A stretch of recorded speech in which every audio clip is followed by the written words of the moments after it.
Well, Mr. Bisos, fantastic. Well, it's 9:27. This is still the Assassi Breakfast Show. Do you know Apaja? Come to the microphone. Benjamin, do you know Apaja? I've forgotten what it is.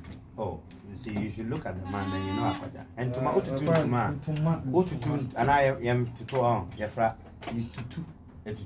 Oh, wait a minute, and I pay back up in the name.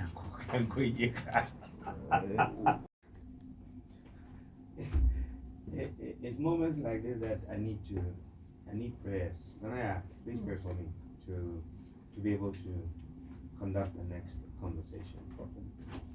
Lord, free all this man from all the book of believers. Amen. Amen. Seidu Rafiu is a determined young man. He hails from Techiman in the Bono East region of Ghana. And he's captured the hearts of many people, including mine, which is usually not capturable. And he's just basically shown a remarkable feat of endurance, resilience, and compassion. You know, he's always wished to make a positive impact on people. So he embarked on a journey that would not only test his physical limits, which evidently has really been tested, but it was also to serve as a beacon of hope for those in need. Now, Seidu decided that he was going to walk from Techiman to Accra in 24 hours. He was hoping to break a Guinness World Record for the longest walking marathon within 24 hours. So basically, the farthest distance walked within 24 hours. Seidu Rafiu, welcome to the Assassin Breakfast Show. Thank you, sir. And, well, congratulations. Whether you finished it or not, congratulations. Thank you. You started in Techiman and you walked to Accra. What's the overall distance that you covered? I covered 254 kilometers. Wow, 254 kilometers. Yes, So at my church, we do something called Life Walk every year. We walk for 12 kilometers. Some people get on a bus to complete it. You walked all the way. On Friday. You started on a Friday, okay? Yeah. So you did it over a 4-day period. Sure. Okay. And within the 4-day period, you got to Accra. But how many breaks did you take on the way? I mean, did you just keep walking, no break, no stopping, or you walk, stop, and then start again? On the rules, when you walk for 1 hour, you get 5-minute break. So I used to walk for 4 hours and then get 20 minutes rest. Okay. Yeah. Okay. Oh, that's interesting. And in 4 hours, do you recall how much distance you covered in some of the areas? Me walking the distance, I mean, I can't best tell unless the timekeepers. Okay. Yeah. Okay. How many timekeepers did you have? We have almost getting to 3 or 4. Okay. Right. Now, in that period where you were walking, was there ever a time where you're like,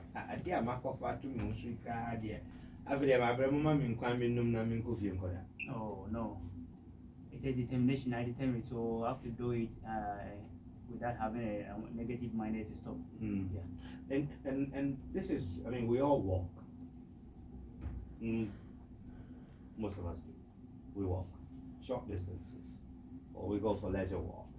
But to walk over the distance that you did, over different terrains, how much preparation did you undertake before starting this walk? I started the preparations on 1st January. I walked to Kumasi with 19 hours. I went to Sunjani. I went to Wanchi, Sampa. Yeah, before I started this journey. Oh, they say practice makes perfect. So you didn't just get up and say, oh yeah, I'm going to walk. No. You at least covered quite a bit of distance to test yourself. What was the most difficult part of this exercise for you? It was not easy because of the way the sun was very hot and the coastal and all stuff. So when walking, I was pouring water on my body and I had an injury on my leg. So the journey was not easy at all. I can see you have a bandage on your right foot. Yeah. I mean, how did that injury happen? The kick I was wearing because of the water and all stuff. So the hotness of the water. When the legs swelled, so the doctors also pulled the water from my legs and all stuff. So you had blisters? Oh yeah. Oof. Wow. Benji, have you ever had blisters walking before? I've had a bit of experience. Yeah. Or- I or remember you- my walk from Accra Sports Stadium to Kusek. Yeah, somewhere in 2000. Sorry, but it's a funny story.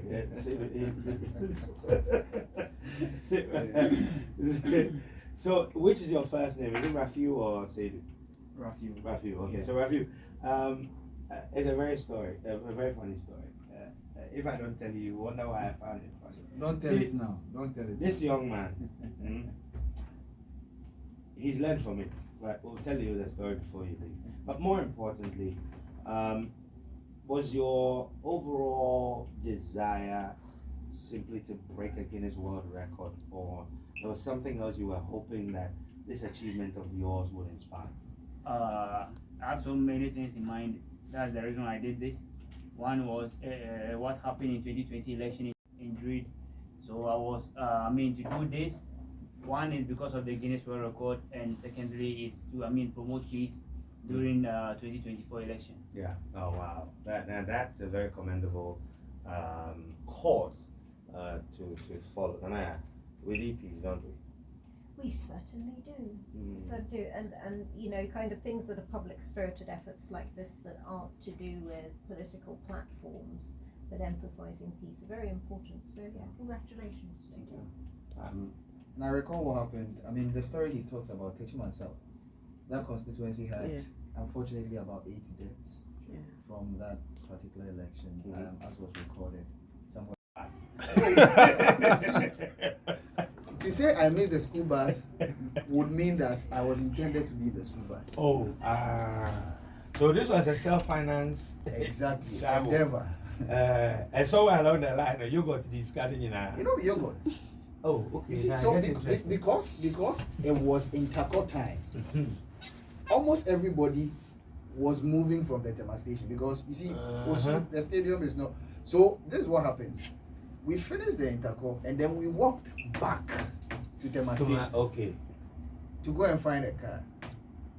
When we did there, so there was a lot of traffic, many people. So we couldn't get a ride, and it got to a point where like, if we don't get to school by a certain time, we are in trouble. So we start the walk. Hoping that somewhere along the line, You know, you'll maybe get we'll right. get. So we're like, oh, let's walk small. When we get to 37, we'll get a car. Go to 37. 0. Then we move forward. We'll say, oh.